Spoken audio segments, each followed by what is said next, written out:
Palielinoties pasaulē šim sēdošam dzīvesveidam, uzturu paradumiem, palielinās pacientu skaits ar palielinātu ķermeņa masu, un tāpēc arī palielinās pacientu skaits ar insulīna rezistenci, ar pretdiabētu, ar metabolo sindromu. Tās nav, atsevišķas slimības. Man pirmais punkts vienmēr ir mainīt uzturu paradumus. Kas būs nākotnē, to grūti teikt.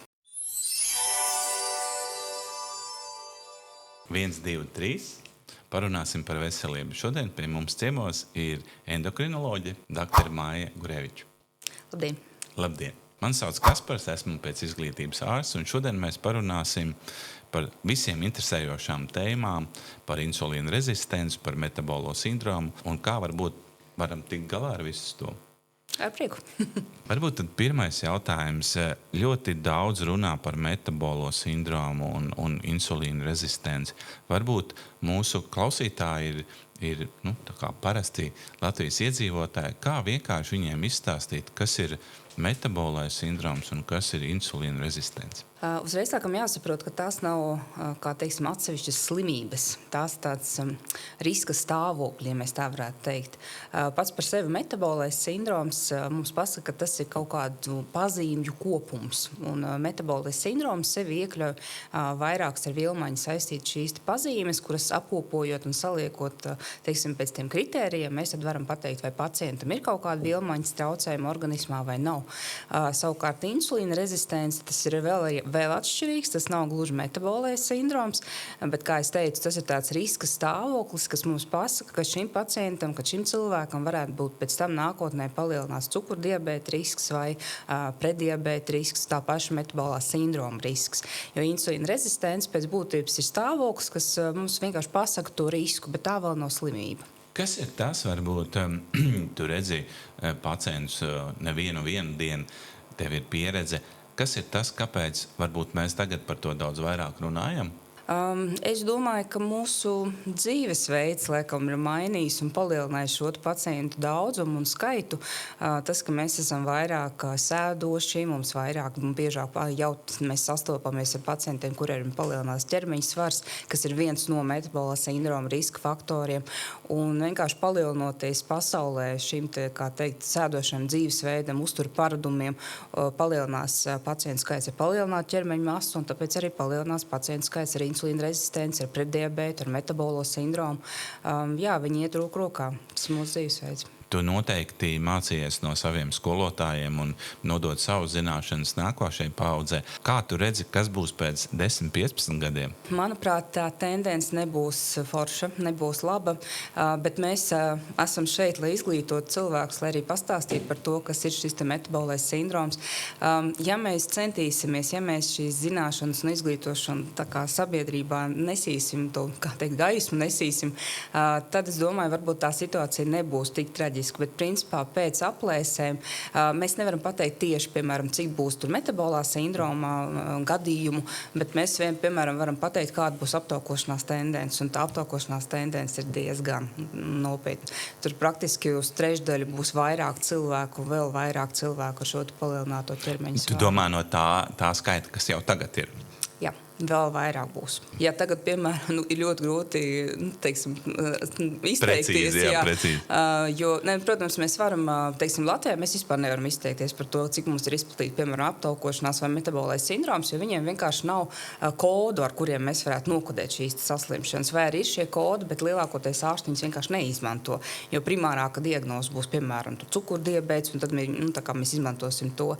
Līdz ar to Latvijā mums pēc Eiropas statistikas datiem tur praktiski pār 60% ir virsvars cilvēkiem vai palielināt ķermeņa masa, bet kas būs nākotnē, to grūti teikt. 60% tas ir, ja vēl 30% klāt, tad tas jau tu 80%. Jā, praktiski katrs otrais. Pat biežāk. Katrs otrs, tas ir no 10-8 būs.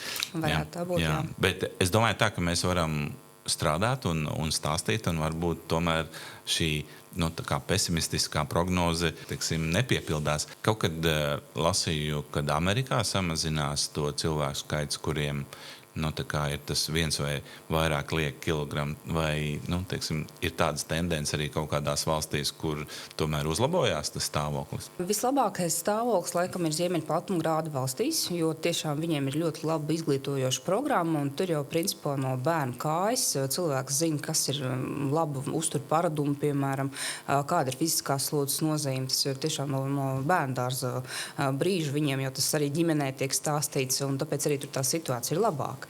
Bet pie mums varbūt mēs vēl ne līdz galam apzinām, ko mums vajadzētu mācīt mūsu bērniem, un līdz ar to mums vēl tā tendence tomēr nesamazinās. No tava teiktā ir tā, ka fiziskā aktivitāte un uztura pareizība varētu būt tas risinājums, kas mūs varētu izglābt. Jebkurā gadījumā tas ir pamats, bet, ja mēs runājam, nedrīkst aizmirst arī par cilvēkiem, kuriem ir nepieciešama kaut kāda arī cita papildus ārstēšana. Bet jebkurā gadījumā, jebkuram cilvēkam, kuram ir metabolais sindroms, kuram ir jau insulīna rezistence, kuram ir palielināta ķermeņa masa, noteikti mēs runāsim par uzturparadumu maiņu, mēs noteikti runāsim par fiziskās slodzes nozīmi. Šeit pat ir vairāk nevis tīri fiziskās slodzes, kā es eju vingrot, bet pat ieteikt pacientam, piemēram, iet uz darbu kājām vai braukt ar velosipēdu, tā kā mazināt sēdošo šo dzīves sastāvdaļu. Bet jebkurā gadījumā, jā, tie ir pamats ārstēšanā. Tu minēji prediabēts. Varbūt izstāsti, kas tas tāds ir? Principā, tā, ja gudīgi saka, mēs diezgan maz izmantojam šo terminu mūsdienās prediabēts, jo te drīzāk ir jārunā par cukurvielmaiņas traucējumiem, un mēs viņus arī gudri runājot saucam glikos tolerances traucējumi, piemēram. Prediabēts pēc būtības nozīmē to, ka cilvēkam vainu, jau to spriež pēc analīzēm, ka vainu no rīta tukšas dušas asins analīzēs ir palielināts rīta cukurs, vai arī cilvēks ir veicis šo te glikos slodzes testu, arī tās ir asins analīzes, kur pārbauda šo te, vai ir prediabēts vai nav. Un kad tie skaitļi analīzēs, viņi tā kā neatbilst vēl diabēta kritērijiem, tad mēs pacientam sakam, ziniet, jums ir izmainīta cukurvielmaiņa, jums ir prediabēts. Bet drīzāk mēs izmantosim to terminu glikos tolerances traucējumi. Mēs runājam tagad par tādām trīs atšķirīgām lietām, bet varbūt kaut kur viņas savienojās kopā: prediabēts, metabolais sindroms un insulīna rezistence. Vai pacients bez analīzēm kaut kā izjūt sev šo situāciju, diskomfortu vai kādas pazīmes? Ja mēs runājam tas, ka Latvijā varbūt tagad jau puse no pieaugušajiem ir ar šo, palielināto 1 vai vairākiem kilogramiem, vai viņš sajūt kaut ko, vai viņš tā kā klusē un var arī neko nesajust? Visdrīzāk, ka cilvēks neko īsti nesajutīs, ko viņš var konstatēt. Viņš var konstatēt to, ka viņam ir palielināts vidukļa apkārtmērs. Tātad viņš to ir konstatējis, viņam ir jāapzinās to, ka viņam ir insulīna rezistences risks un šis te diabēta risks un tā. Dažreiz mēs spriežam pēc ādas izmaiņām. Ja ir ādas pigmentācija, piemēram, elkoņu rajonā vai teiksim, uz locītām, tāda brūnganāka āda, kas varbūt pacientam varbūt pat likties, ka viņam vienkārši ir netīra tā āda, bet īstenībā tā ir tāda pazīme, kas arī var parādīt insulīna rezistenci, bet viņi neparādās visiem. Viņi, piemēram, var parādīties biežāk ar tādu tumšāku ādas fototipu, nevis gaišāku fototipu, bet tāds cits kaut kādas specifiskas pazīmes vai simptomas cilvēks nejutīs, jo pieņemsim to visu klīnisko ainu, kad mēs runājam par slāpes, kad cilvēkam ir bieža skraidīšana uz stoli, varētu būt cukurdiabēta kaut kāda pazīme. Tas jau ir cukuru līmenis asinīs 10 un pār, tas jau vairs nav prediabēts, tas vairs nav metabolais sindroms. Līdz ar to tā precīzi bez kaut kādām analīzēm būs grūti teikt, jo cilvēkam var būt palielināta ķermeņa masa, bet vēl viņam var būt nemaz nav attīstījusies šī insulīna rezistence. Noteikti pie jums nāk pacienti un stāsta tās savas sajūtas, ja, un varbūt kaut kādas mītus un patiesības, ko cilvēki ir kaut kur lasījuši, kaut ko sadzirdējuši, kaut ko izjutuši un nāk pie doktora skaidrot, kas tad tagad ir. Kādi ir tie mīti par šo insulīna rezistenci? Jā, laikam tas, ko es pašā sākumā arī teicu, ka insulīna rezistence pat par sevi nav slimība. Ja, tas ir stāvoklis, tas ir riska faktors. Bet pacientiem dažreiz liekas, ka tā jau ir diagnoze, ka viss tā ir slimība, bet tā gluži nav. Tas būtu varbūt viens tāds mīts, ko es pamanīju. Cits mīts, pacienti, kuriem varbūt analīzēs ir konstatēta šī insulīna rezistence, viņiem ir uzskats, ka ķermeņa masu samazināt nevar, tāpēc, ka ir insulīna rezistence. Bet principā tur viss ir otrādi. Tev insulīna rezistence ir tāpēc, ka tev ir palielinās ķermeņa svars, un ja tu viņu samazinās, tev arī samazināsies insulīna rezistence. Pacientu vidū varbūt arī ir mīts, ka, ja ir tievs cilvēks, teiksim, tāds slankāks cilvēks, ka viņam noteikti nekad neattīstīsies ne insulīna rezistence, ne cukurdiabēts, bet jāsaka, ir tāds cilvēku, teiksim, fenotips, ka cilvēks ir slanks, kā teikt, liesis, bet tomēr viņam insulīna rezistence arī var būt. Tie laikam būtu tādi. Vēl varbūt arī par to ārstēšanu. Arī mīts, ka, piemēram, cilvēkam, protams, gribās burvju tableti vai burvju kādu uzturu bagātinātāju, ar ko visu es varēšu izārstēt, bet grūti pieņemt to, ka tomēr tā fiziskā aktivitāte būs nepieciešama, uzturparadumu maiņa arī būs nepieciešama. Tā kā, nevajag, teiksim, šo stāvokli uztvert kā ārstējam uzreiz ar kaut ko. Pirmais, ko mēs mainām, ir dzīvesveids. Dzīvesveids, tad pārtika un enerģijas patēriņš, tad kustība un skābeklis droši vien. Protams. Kā šī insulīna ietekmē rezistence uz citiem orgāniem? Kā tas izpaužās organismā? Tātad ir jāsaprot, insulīna rezistence nozīmē, ka organismā ir pārāk daudz insulīna. Un insulīns ir anabols hormons. Tas nozīmē, ka viņš pārmērības laikā viņš darīs arī savas neīpaši labās lietas šīs te. Potencē tauku uzkrāšanos aknās, un līdz ar to var attīstīties šī taukaina akna, kā tautā mēs saucam. Bet, principā tā ir ar metabolām izmaiņām saistīta aknu slimība, kas principā var būt no sākuma kā iekaisums, pēc tam viņi var pāriet šajā te jau fibrozes fāzē, un, ja pavisam slikti, tad arī cirozes fāzē. Un tās būtu tāda ļoti smagas insulīna rezistences sekas tieši aknās no aknu veselības viedokļa. Atkal jums jāsaprot arī insulīna rezistence kā tāda, viņa pievilks klāt arī, piemēram, šo te aknu bojājumu savukārt holesterīna vilmaiņas izmaiņas, un līdz ar to te jau cilvēkam parādās jau metabolā sindroma šie te kritēriji tālākie, ka, piemēram, ir augsts sliktā holesterīna līmenis, kad ir augsts citu slikto holesterīna līmenis, piemēram, triglicerīdu līmenis, kad ir zems labā holesterīna līmenis. Tā kā insulīna rezistence pati par sevi, viņa arī slēgs iekšā dažādus organismā esošus signālu ceļus, kas, piemēram, var radīt aterosklerozi pēc tam cilvēkam. Tā kā gluži nepievērst uzmanību tam noteikti nevajag, jo sekas pēc tam nākotnē, un arī, piemēram, insulīna rezistence sekas ir cukurdiabēts beigās, otrā tipa cukurdiabēts, kas nav kaut kāds iezīmes variants, bet tas ir tieši šī insulīna rezistence tieši sekas. Tad, kad mācījāmies par ārstēm, mums tur mācīja, ka pirmā tipa diabētam vajadzīgs papildus insulīns. Tad šeit ir tā kā pa daudz tas insulīns. Jā, te ir jāatšķir. Pirmā tipa cukurdiabēts ir cukurdiabēts tāpēc, ka pacientam aizkuņa dziedzers, kas izdala insulīnu, ka viņš vairs nestrādā. Viņam šī aizkuņa dziedzera ir bojājums, un līdz ar to, viņam ir nepieciešams insulīna injekcijas. Ļoti retos gadījumos arī otrā tipa cukurdiabētam nepieciešama ārstēšana ar insulīnu, bet šeit ir situācija, kad aizkuņa dziedzers vairāk un vairāk izdala insulīnu, bet tās visas šūnas, uz kurām insulīna būtu jāiedarbojas, viņu tik labi nejūt.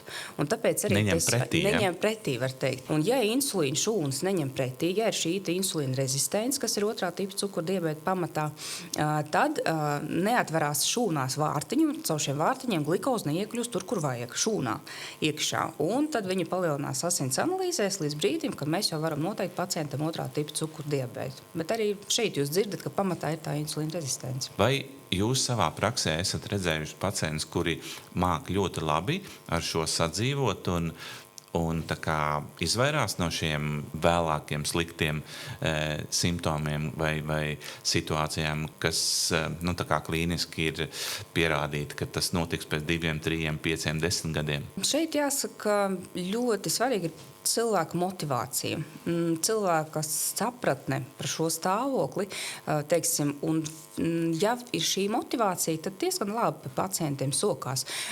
Es neesmu tik ļoti prasīga, ka es uzreiz prasīju, tur viss jums ir dramatiski jāsamazina ķermeņa svars. Nē, jums jāsaka kaut kādām mazām šīm te pārmaiņām. Ja, piemēram, tur, teiksim, brokastīs izvēlēties nevis kaut kādus tur pārslas, ja, teiksim, saldas, ja, bet paņemsim biespienu, ja, kaut kā. Tā kā sākt ar kaut kādām tādām mazām veselības izmaiņām, tā kā veselīgām izmaiņām.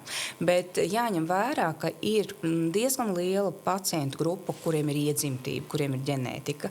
Mums ir zināms, ka insulīna rezistences aptaukošanās tā ļoti svarīgi ir arī iedzimtība.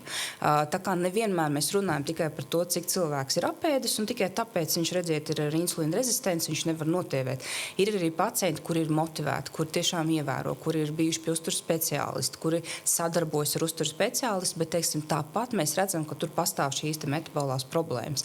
Jo ir ārkārtīgi daudz gēni, kas mums pasaka, kurā brīdī mēs būsim apaļāki, kurā brīdī mums būs labāka sāta sajūta.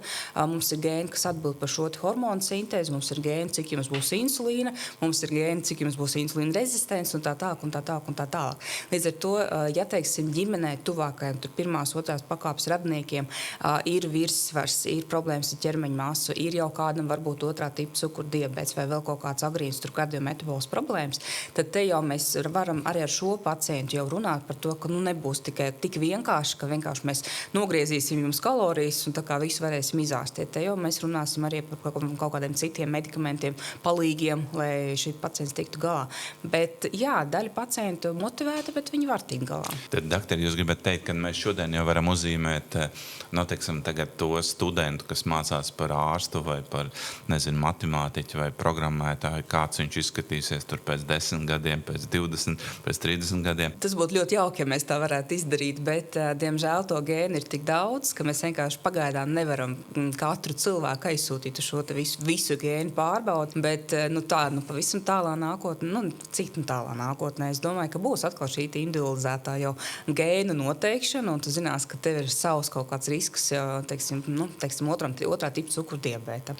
Tātad tu jau no jaunības uzmanīsies un nepieļaus, lai apkārtmērs nebūtu palielināts, lai nebūtu šī viscerālā aptaukošanās. Bet uz doto brīdi, jā, mums nav tā, ka mums ir konkrēti, šis 13. gēns mums atbild tur par aptaukošanos, 14. par diabētu un 15. par insulīna rezistenci. Jums ir visi 3, bingo, jums visu mūžu jāuzmanās tur no visiem cukurs saturošiem dzērieniem. Tā gluži nav. Ir ļoti mazas gēnu daļiņas, kuras mēs nezinām, vai viņas jums ir ieslēgušās, vai viņas nav ieslēgušās, ja, ko jūs esat mantojis. Tā kā, vēl par gēniem mums būs grūti. Ir ko strādāt, jā. Ir ko strādāt. Ir ko ģenētiem, ir ko papolēties. Ir noteikti, jā. Kā ir tā insulīna rezistence, kad viņa izpaužās jau tā kā tajā nākošajā solī?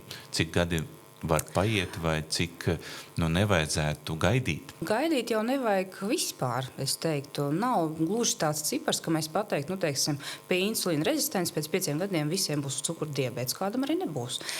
Kādam arī insulīna rezistence varbūt uz palielinātu ķermeņa masas fonu nemaz neattīstīsies uz kaut kādu laiku. Nav tāds noteikts konkrēts laika periods. Mums katram, kā es teicu, mums ģenētiski ir absolūti dažādi šie metabolismi un vielmaiņas. Līdz ar to tur nav kaut kāds noteikts laiks. Bet es domāju, ka tie cilvēki, mums ir jāzina, kāda ir riska faktori, un apzinot šos riska faktorus, tad mēs varam pateikt, ka jums būtu jānodot analīzi. Teiksim, tā būtu gados jaunā sieviete ar policistu kulnītes sindromu, ja, un tad mēs zinām, ka tas ir riska faktors insulīna rezistencei. Tad mēs viņai pateiksim, jā, ir jānodot analīzi, ir jāpaskatās. Teiksim, cilvēkam, kurš ir gados jauns, kuram nav nekādu riska faktoru, ķermeņa masa ir absolūti normālos ciparos, tad, piemēram, glikos līmenis ir jānosaka, reiz 3 gados jāpaskatās. Bet, ja jau ir kaut kāda riska faktori, tātad cilvēkam palielināt ķermeņa masu, cilvēkam ģimenē, kā es teicu, ir šie riska faktori. Sievietei grūtniecības laikā ir bijis tā saucamais grūtnieču diabēts. Ja šie faktori, ja viņi saliekās vairāk kopā, tad šeit mēs noteikti jau teiksim, ir jāaiziet tās analīzes, jānodot, jāpaskatās. Jūs runājat par ģenētiku, un tomēr tas ģenētiskais kods ir kaut kādā veidā saistīts ar vēsturisko, tātad geogrāfisko atrašanās vietu. Vai mums Latvijā, salīdzinot ar citām valstīm, tepat Eiropā, Ziemeļa Eiropā, Dienvidu Eiropā, ir kaut kāds atšķirīgs? Būs atšķirīgi, būs. Jo, piemēram, arī mēs pat diagnozu aptaukošanās, piemēram, nosakam dažādos reģionos pēc dažādiem skaitļiem.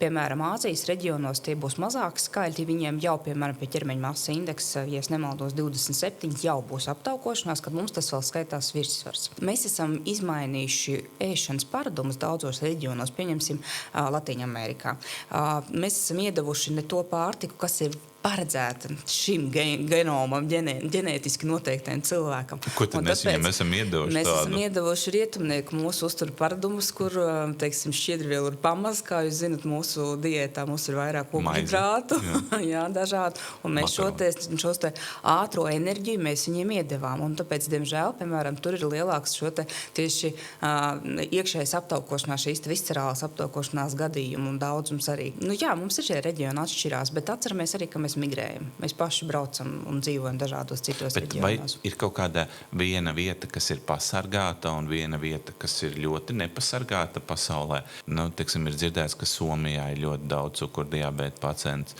Jā, ir dzirdēts, ka tur ilgi dzīvo Japāņi un viņi ir kalsni. Šeit arī nosaka kaut ko sava ģenētika, kurā reģionā, kur reģionu tu esi nācis. Bet vēlreiz atkārtošos, pat ja Japāns ēdīs McDonaldā, Japāns arī paliks apaļāks. Un viņam arī attīstīsies šī aptaukošanās. Laikam, ir mums pasargājošie gēni, bet es jums konkrēti nepateikšu, kur reģioni, teiksim, būtu vislabākie. Noteikti, ja mēs skatāmies pēc pasaules, teiksim, atkal ķermeņa masas indeksiem, pēc pasaules aptaukošanās datiem, tad mēs varam teikt, ka, piemēram, ļoti daudz šo gadījumu ir Jaunzēlandē. Kaut gan mums liktos, kāpēc. Bet atkal tas ir nevis viņu gēni nav piemēroti. Vainīgi. Viņi nav mainījušies tik ātri, lai varētu ēst to, ko atkal... Pielāgoties. Jā, un diemžēl viņi pārņēma mūsu šos te uzturu paradumus, un viņiem šī problēma aptaukošanās, viņiem ir daudz plašāka. Viņi ģenētiski tam nav gatavi. Arī Āfrikā droši vien varētu būt tāds liels bums, jo tur arī mēs piedāvājam savu, un viņi ir pieraduši pavisam savādāk pārtiku uzņemt. Vai tas ir tas lielākais kaitējums, ko, ja mēs runājam par insulīna rezistenci vai cukura diabētu, mēs vienmēr, tā kā ikdienā ir un saldums. Vai tas saldums ir tas kaitīgākais? Nē, nebūs gan tā. Kaitīgs, protams, ka jā, bet mums ir jāsaprot, ka visa tā ēdienu grupa, kas ir saistīta ar insulīnu izdalīšanos, ar insulīnu to rezistenci un aptaukošanos un tā būs tomēr ogļhidrāti. Ja? Ogļhidrāti, viņi iekļaus sevī saldums. Mums ir ātrie ogļhidrāti, ātri uzsūcošie ogļhidrāti, ko mēs arī uzskatām par tiem sliktākajiem. Tur ir saldumi, saldināti dzērieni, balto miltu izstrādājumi, ražotie pārtikas produkti, ja, jo, piemēram, vairāk kārtīgi pārstrādāts kaut kāds pārtikas produkts, teiksim, jūs no saldētos paņemat, mikroviņu krāsnī ieliekat, viņš būs, ogļhidrātu ziņā sliktāks un dažādi šo te slikto taukskābu ziņā sliktāks. Bet mums ir arī lēnie ogļhidrāti. Tā kā nav gluži tā, ka mums ir visiem tagad jāsēž tikai keto diētā, ja, un taukvielas un olbaltumvielas un ogļhidrāti jāaizmirst. Nē, mums ir lēnie ogļhidrāti. Jūs varat salīdzināt, piemēram, cik ātri uzsūksies lēcas un kā viņas palielinās cukuru, ja, kas ir, piemēram, vai griķi, kas ir ogļhidrāts, un cik ātri palielināsies cukurs no, piemēram, kartupeļu biezputras. Ja. Kartupeļu biezputra mums būs ātrais ogļhidrāts. Ja. Savukārt, lūdzu, savas lēcas jūs varat mierīgi ēst, jums no tā nebūs nekāda cukurpīķi. Tā kā šeit jārunā, cilvēkam arī jāsaprot. Ir cilvēki, kas arī, viņiem ir mīts, šis par mītiem runājot, ka, piemēram, viņi atnāk uz vizīti un pacients man pasaka, bet es neēdu cukuru, man mājās cukura nav. Bet tāpat laikā, kad mēs pārnājam, kādas ir maizes izvēles, kādas ir, visas tās citas izvēles, un es pacientam arī saku, bet jūs ēdat jogurtu ar ogām, kur ir rakstīts skaidri un gaiši, ka tur ir pievienotais cukurs. Un šis te pievienotais cukurs, viņš ir noslēpts visu, tā kā iepakojumos to visu var lasīt, bet kurš stāvēs un visu to lasīs, protams. Un te ir ka pacients saka, bet cukuru kā tādu man nav. Jā, bet jums ir daudz, kas jums cepuma mājās, piemēram, ražoti kaut kādi. Lūdzu, tas arī ir tas ogļhidrāts, no kur jāizvairās. Tā kā jādomā plašāk, ne tikai, ka mēs runājam tikai par saldumiem, mēs runājam par diezgan lielu produktu klāstu. Mēs tagad sākām runāt par uzturu un tad varbūt par paradumiem, kas vislabāk varbūt nepieļautu nonākt līdz šī insulīna rezistencē vai arī samazināt šo insulīna rezistenci. Varbūt jums ir kaut kādas tādas rekomendācijas, ko jūs saviem pacientiem vai saviem klientiem iesakat? Jebkurā gadījumā, kad es arī dodu savu slēdzienu, ja mēs runājam par pacientiem ar metabolo sindromu, ar insulīna rezistenci un otrā tipa cukurdiabētu, man pirmais punkts vienmēr ir mainīt uzturu paradumus un tieši iet šis te pārskaitījums. Tātad mazināt šo te ātru uzsūcošu ogļhidrātu daudzumu, ja kā tikko tikko runājām arī par to. Tā ir, protams, numur 1 rekomendācija.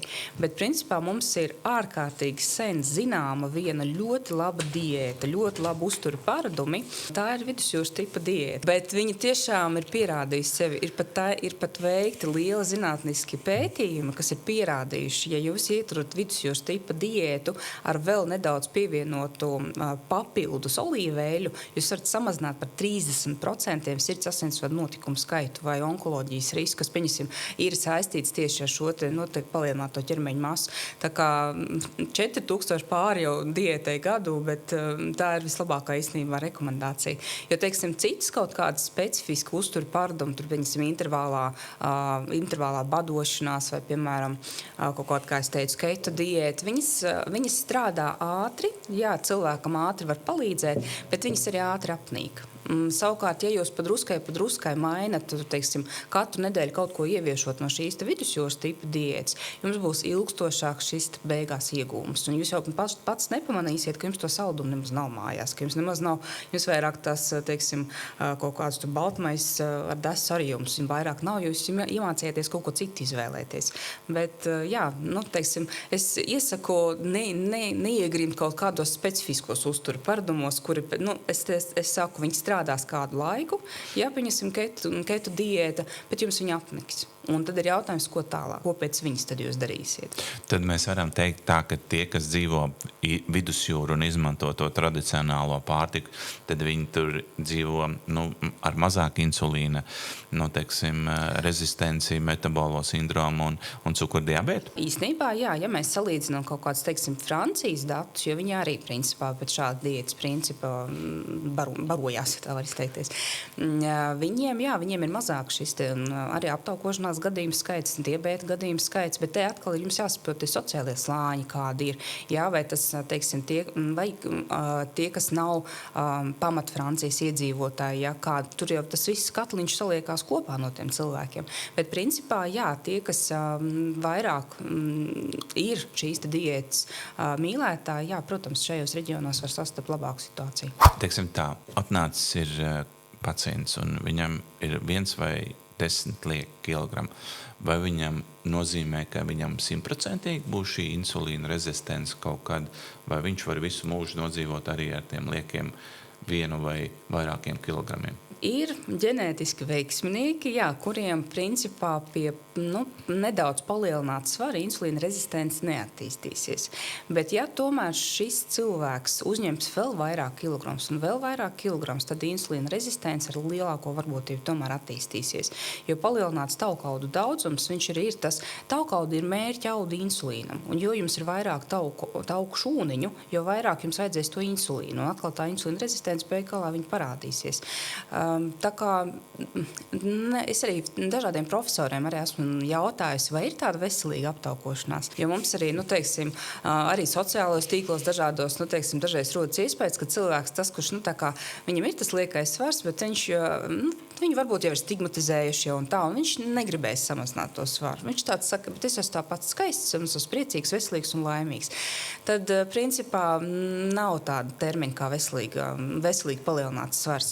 Viņš agri vai vēl būs kaut kādas komplikācijas, agri vai vēl kaut kas attīstīsies. Bērniem ir tie saucamie brūnie tauki, kas, tur ir atšķirība. Tāpat arī sievietē atšķirsies, vai sievietē ir bumbierveida figūra, ja, kad ir, teiksim, gurna un kājas, tas ir mazāks insulīna rezistences risks, jo šie perifērie taukaudi, viņi sliktu neko nedara. Bet, piemēram, kad sieviete pārvēršās no bumbiera par ābolīti, un jau taukaudi ir vairāk ap šo vēdera zonu, tā kā iekšējā šī aptaukošanās, tad te jau mēs varam runāt, ka būs tomēr kaut kādas sekas. Ap zarnām šie vēdera taukaudi veidojās. Kāpēc viņi ir tik sliktāki nekā tie otri? Viņi ir sliktāki, tāpēc, ka rada sekas mums. Tad, kad mums ir daudz šo te apzarnām, šo te taukaudu, viņi ir arī ap sirdi. Tā saucamē arī varbūt tieši viņi ir aknās, mums šie taukaudi. Viņi ir kā signāla ceļa ieslēdzējs. Viņi principā ir cēlonis tam, ka imūnā sistēma sāk tos signālus uztvert nepareizi, un mūsu imūnā sistēma īstenībā pēc tam rada aptaukošanās sekas. Tā kā tā ir tā insulīna rezistence, piemēram, ateroskleroze, kā es minēju, locīta viekais iekaisums, osteoartrīts, tās arī būs šo te pārmērīgo tauku daudzumu tieši sekas, ja, ka viņi signalizē tai imūnai sistēmai. Tā kā, šie te viscerālie iekšējie tauki, viņi tāpēc arī ir sliktāki, jo mūsu imūnā sistēma viņus uztver savādāk.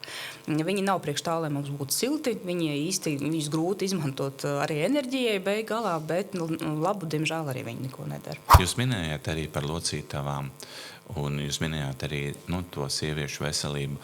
Vai insulīna rezistence sievietēm un metabolais sindroms sievietēm savādāk norit kā vīriešiem, vai tur ir kaut kādas atšķirības, vai visiem vienādi? Visiem vienādi gluži nav, jo pirmais, ar ko mēs atšķiramies, protams, ka ir dzimuma hormoni. To nedrīkstam aizmirst. Piemēram, sievietei, kurai ir palielināta ķermeņa masa, ķermeņa svars, šī insulīna rezistence, viņai ir, piemēram, krūtsdziedzervēža risks palielināts, dzemdes vēža risks palielināts. Savukārt vīrietim varbūt tur būs testosterona problēmas, pazemināts testosterons. Bet kaut kādas slimības, kas ir kaut kādā 200 dažādiem stāvokļiem, viņi īstenībā ir, protams, līdzīgi, bet ir savas atšķirības. Piemēram, palielināts svara dēļ miega apnoja, ja, kad ir elpošanas grūtības naktī un krākšana, un kad ir elpošanas aiztur. Sievietēm retāk sastaps, vīriešiem biežāk.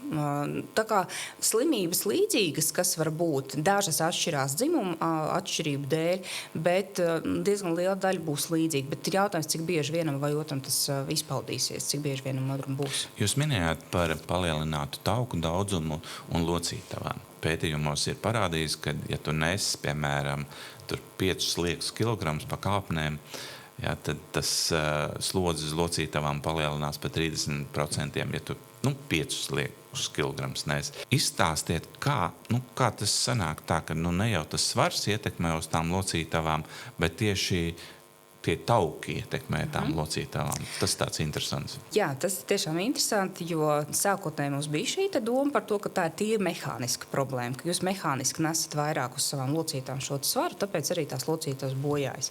Bet, kā es minēju iepriekš, šie te iekšējie tauki, tauku šūnas, viņas sāk miedarboties un signalizēt imūnai sistēmai, un viņa sāk rīkoties nepareizi. Viņa aiziet līdz tam skrīmslim, un viņa rada tā skrīmšļa iekaisumu īstenībā. Un tāpēc jums ir gan mehāniskas sekas, gan arī šīs īstenībā iekaisuma sekas. Osteoartrīts iekaisums locītavās jums radīsies ne tikai tāpēc, ka jūs esat smags, bet arī tāpēc, ka jums ir visu laiku šis gļēva noritošais iekaisums. Un šis gļēva noritošais iekaisums, tātad tauku šūna, inicijē to visu, jā, un imūnā sistēma, viņa jau tālāk visus šos darbus dara. Jo imūnai sistēmai ir svarīgi, viņa, piemēram, tā tauku šūna, kad viņai kaut kas ir nepareizi, tur insulīna rezistence, jā, tā arī tauku šūna ietekmē. Ja tai tauku šūnā ir kaut kas nepareizs, imūnai sistēmai viņa sāk nepatikt. Un tie imūnā sistēma, un tāpēc sanāk tā, ka it kā mūs pārspīlēt imūnā sistēma kaut ko nepareizi sāk darīt.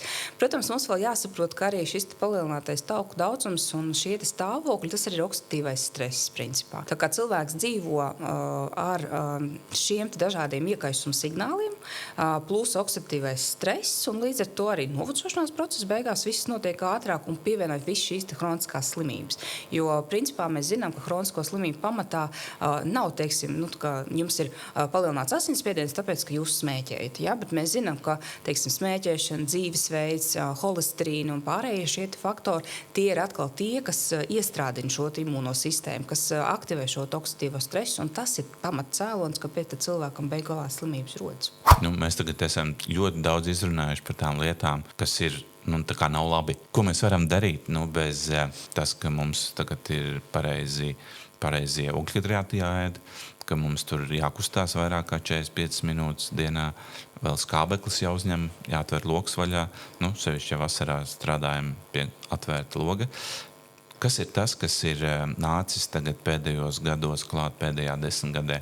Kā mēs varam sevi pasargāt? Ja mēs runājam jau par cilvēku, kuram jau ir aptaukošanās, ne tikai šis vai insulīna rezistents vai metabolais sindroms, bet tieši aptaukošanās ziņā ir diezgan liels progress ārstēšanā, jo ja iepriekš mums tiešām bija vingrojiet vairāk, gan jau viss notiks. Un gan jau viss notiks, jā. Kā es teicu, tas nepalīdz diezgan lielai daļai cilvēku pat pie, labas ievērošanas. Ļoti man priecē, kā endokrinologu mums parādījušies medikamenti. Arī iepriekš biežāk šis risinājums bija arī bariatrijas tipa operācijas, kad ir atkal, vai kūņa samazināšana, vai, specifiskas operācijas, kad kūņi savieno ar tievo zārnu, tā saucamās metabolās šīs operācijas. Tad tas arī bija labs risinājums, īpaši tiem, kam bija ļoti liela ķermeņa masas indeks, kam bija ļoti, smagu šīs jau aptaukošanās pakāpe vai sekas arī. Tad mūsdienās, principā, tagad jau ir pieejami efektīvi medikamenti, efektīva ārstēšana.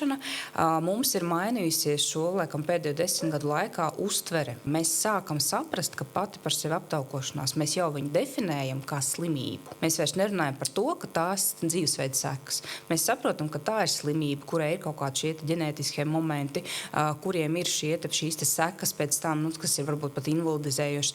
Un šīs paradigmas maiņa, ka tā ir slimība un mums viņa ir jāārstē, arī radīja iespēju izmantot dažādus medikamentus un atklāt šos medikamentus.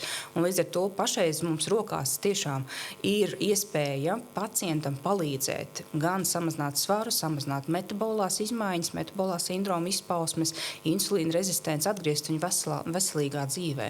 Tā kā papildus vēl šiem dzīvesveidu paradumiem mēs varam arī medikamentos palīdzēt. Un, pie lielākiem šiem indeksiem mēs varam palīdzēt arī ar bariatrijas tipa operāciju. Tā kā mūsdienās man tiešām pašai ir prieks, ka es varu vēl vairāk palīdzēt šim cilvēkam. Tie ir GLP-1, jā?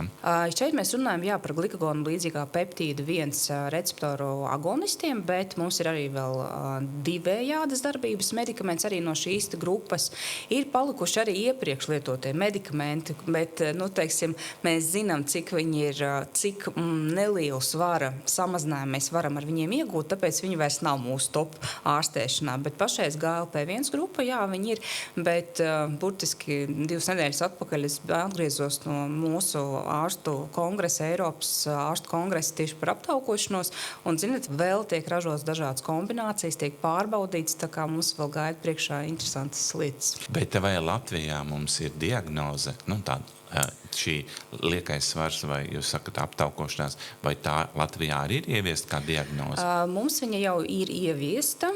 Aptaukošanās ir ieviesta kā diagnoze īstenībā diezgan sen. Ir jautājums, cik sen mēs paši viņu sākam tā uztvert. Mums ir starptautiskais slimību klasifikators, kur mēs arī kodējam šīs slimības, un jā, mums ar kodu E66 mums arī ir aptaukošanās, tā ir slimība. Tā kā tas ir endokrinoloģiskais kods, tātad jā, tā ir slimība. Cik mēs viņu bieži izmantojam, tas ir cits jautājums, jo mums ir, piemēram, apdrošināšanas, kas sēdz kaut kādus vai endokrinologu apmeklējumu, vai, piemēram, analīžu nodošana, viņiem nepatīk šis kods, un viņi neapmaksā analīzes. Tātad apdrošināšanas kompānija un mūsu Nacionālais veselības dienas tomēr neuztver viņu kā slimību. Un tas ir tas punkts, par ko mums vēl būs jāpacīnās, jāiestāstam arī pārējai, kā teikt, veselības aprūpes sistēmas daļai, ka jā, tā ir slimība ar sekām, un kurai ir nepieciešama ārstēšana. Un tā ārstēšana arī mums ir, un mēs varam viņu izmantot.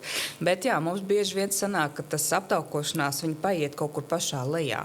Vai mēs paši tā kā stigmatizējam to vienkārši, nerakstīšu pacientu, neaizskaršu pacienta cieņu ar to, ka es viņam uzrakstīšu aptaukošanās. Bet principā viņš vērsies pie jums ar šo diagnozi. Tātad viņai ir jāparādās. Pat arī dakteris redz, tas vēl nenozīmē, te atkal ir jautājums, kā mēs ar pacientu sākam to sarunu, vai viņš vēlas runāt par savu palielināto svaru un tām visām rezistencēm. Tā ir cita lieta, bet, kā to diagnozi, jā, mēs kaut kā paši, varbūt kā veselības aprūpes speciālisti arī kaut kā negribam. Mēs viņu kaut kā noliekam kaut kur tur.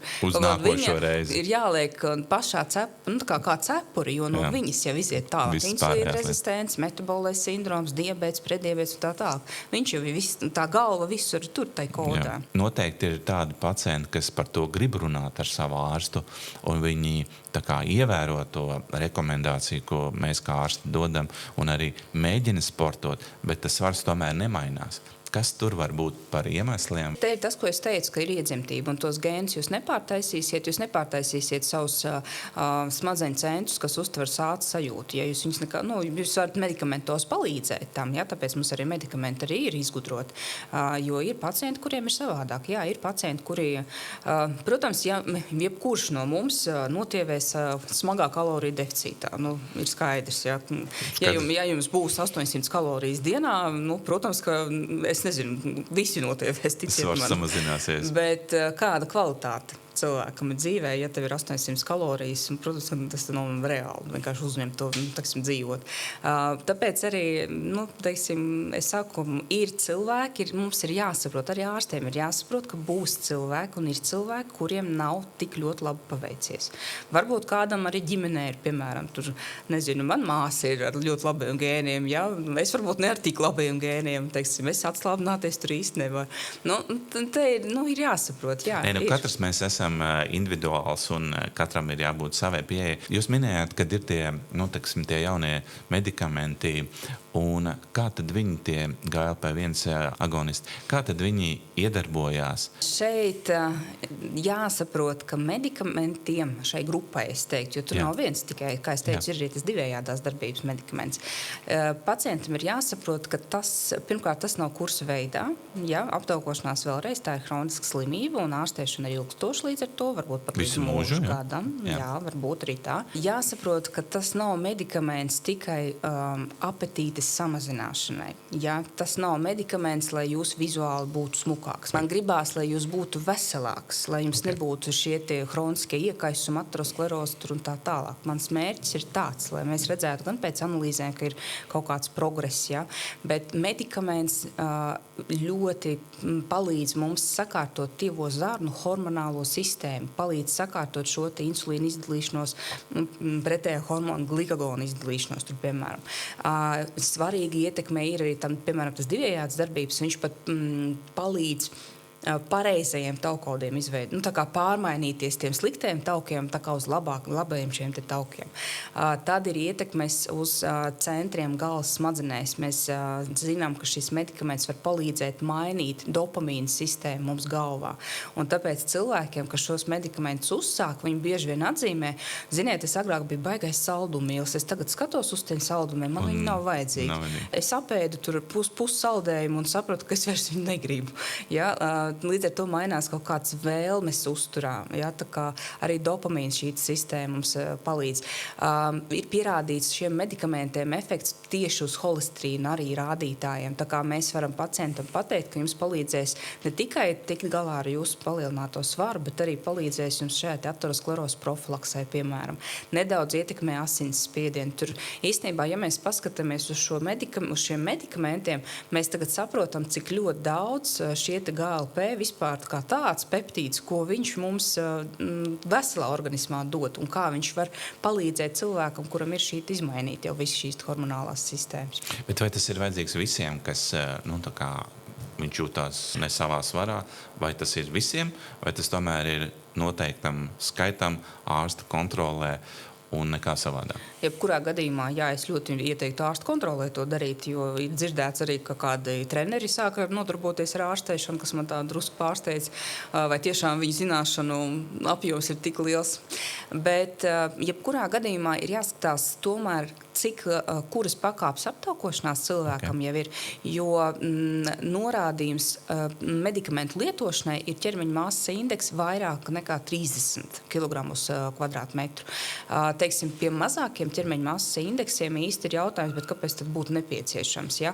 Virsvaru pacientiem, ja ir ķermeņa masas indeks virs 27 un kaut kas jau ar aptaukošanos saistīts. Tur, piemēram, prediabēts jau ir dislipidīna, tur, teiksim, holesterīna izmaiņas jau ir. Tad mēs varam teikt, jā, šeit arī varētu pielietot. Bet, principā, ja cilvēkam jau 1., 2., 3. pakāpes aptaukošanās, ja 3 mēnešu laikā ar tādu, labām dzīvesveida izmaiņām nav panākts svara samazinājums, nav jāgaida. Tad šeit ir jārunā, ka tomēr palīdzība ir nepieciešama. Jo jau kādu 3 mēnešu laikā vismaz 5% samazinājums no sava esošā ķermeņa masas būtu jāiegūst. Tad mēs varam runāt, ka cilvēkam ir progress, un viņš lēnā garā, ievērot šo dzīvesveidu, viņš var tikt galā arī bez medikamentiem.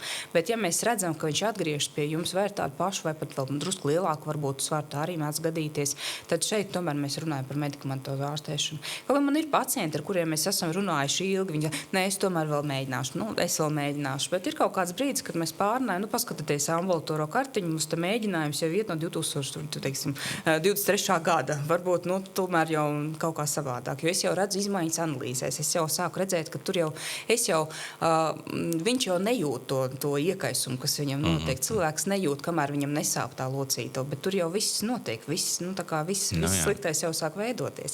Tāpēc, ja es sāku redzēt kaut ko arī pēc analīzēm, kas man īsti nepatīk, holesterīna rādītāji nav vairs īsti labi, vai tiešām es to insulīna rezistenci arī redzu, ka viņi nav īsti tas labs rādītājs, tad es gan pārnāju un saku, ka, ziniet, organisms jau sāk signalizēt, ka tas svars, tomēr kaut kas ar viņu ir jādara. Bet, jebkurā gadījumā tiem, kam vēl nav daudz šo te komplikāciju kaut kādu vai slimību attīstījušies, tad vēl var, tiešām to dzīvesveidu koriģēt un skatīties. Nav tā, ka pilnīgi visiem ir nepieciešama ārstēšana. Tas ir labi, ka mums ir tāda iespēja ārstiem nozīmēt efektīvu ārstēšanas metodi, bet vai viņš 100% nostrādā visiem, vai ir tādi arī pacienti, kuriem viņš var nenostrādāt? Jā, mums ir zināms, tagad pašreiz virzība ar šiem medikamentiem atkal ir ģenētikā.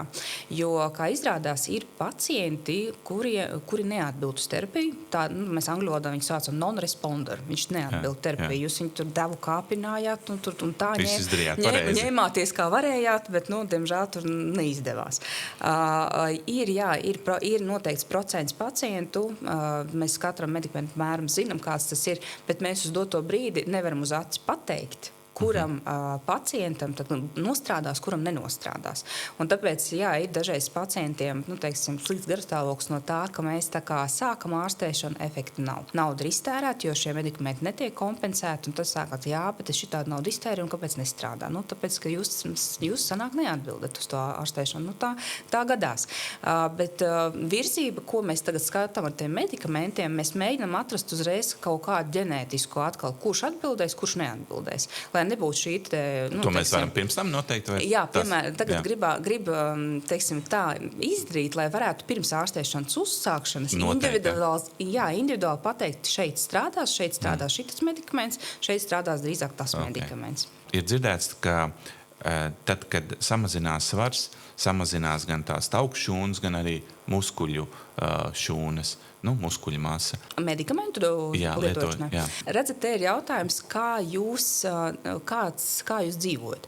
Tāpēc, ka ja jūs paņemat medikamentu, jūs priecēties par to, ka jums ir absolūti nomākta apetīte, jūs neko neēdat, pat obaltums un neko nedarat, un jūs nevingrojat, piemēram, tad, protams, jums no sākuma noies tiešām tā tauku masa, bet arī bez tauku masa tā saucamā viņa arī var, diemžēl, samazināties, bet tas ir tiešām cilvēks, kas, fizisko slodzi. Nē, man nevajag, jo muskuļiem patīk darbs. Jā. Pat ja darba nebūs, pat ja medikamenti jums nebūs, bet muskuļu darba nebūs, kas ar muskulu notiks? Viņš beigās jau vājāks paliks. Ja?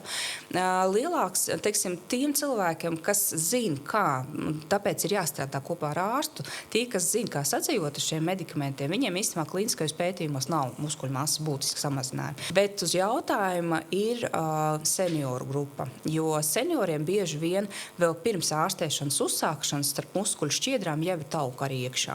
Un tā ir tā saucamā sarkopēniska aptaukošanās, kad cilvēkam jau starp muskuļiem arī ir tauciņi. Un tas absolūti nav labi. Šiem cilvēkiem, viņiem varbūt seniors, ja viņš zaudē ātrāk šo te svaru, viņiem ir sliktāka obaltumvielu uzņemšana, un viņiem ir tomēr šis muskuļu masas zudums. Tas ir tas, pa ko tagad domā, un tāpēc kombinē medikamentus, lai nebūtu šis te arī muskuļu masas zudums. Tā kā tur arī iet uz priekšu. Ir dzirdēts, ka arī šo jauno spēcīgo medikamentu ietekme nepieciešams organismam, lai tur būtu D vitamīns vai magnīzs vai vēl kaut kādi citi vitamīni, cinks un tā tālāk. Vai tā ir taisnība vai tas ir tikai izdomājums? D vitamīns ir man mīļotā tēma. D vitamīnu, jebkurā gadījumā mūsu platumgrādos dzīvojot, vai tev ir palielināts svars vai nav, ir jālieto. Par D vitamīnu vēl ir arī nesen interesanti fakti, ka tie cilvēki, kuriem ir preddiabēts un kuriem ir D vitamīna smags deficīts, viņiem ir lielāks risks attīstīties otrā tipa. Jā. Un, piemēram, preddiabēta pacienti, kuri sāk labi lietot D vitamīnu, viņi par 15% samazina otrā tipa cukurdiabēta risku. Tā kā tas īstenībā ir ļoti liels rādītājs. Tas ir ļoti liels. Jūs varat Ieguvums, vēl nevingrot, jā, bet jūs jau varat iedzert D vitamīnu. Ja mēs runājam par pārējiem elementiem, šeit ir jāsaprot vecuma grupas, kādas ir, teiksim, vai tiešām cilvēks ēd tomēr vispārīgi, pilnvērtīgi, jā. Jo, kā es teicu, ir jau pacienti, kas ļoti sapriecājās, ka viņš apēd pusābolu no rīta un visu dienu noskraida. Protams, ka viņš ir pusābolu visu savu dzeles, cinka un pārējo selēnu daudz, un, protams, ka nesaņems. Tāpēc te stāv jautājums atkal pārunāt ar pacientu, vai nav nepieciešams kaut kāds papildus uzturbagātinātājs. Viņam, teiksim, ja tā diēta varbūt viņam nav tik pilnvērtīga. Tā kā te ir ļoti atšķirīgi, teiksim, pa vecumu grupām. Arī pa vecumu grupām. Tur kalcijs, piemēram, atšķirās. Tur vecākam vajag vairāk kalcija, menopauzes sievietē, tur vīrietim vajag mazāk, piemēram. Es parasti saku tā, ka no sākuma paskatāties savu šķīvi, izvērtējiet, un tad jūs sapratīsiet, ko jums vajag no tā visa. Bet, ir jāsaka, ka atkal nebūs burra tableti, kas uzreiz visu uzlabos, viss būs perfekti. Ja? Bet ir kaut kādas lietas, kas varbūt, piemēram, ārstējot aptaukošanās, ārstējot sekas, ja?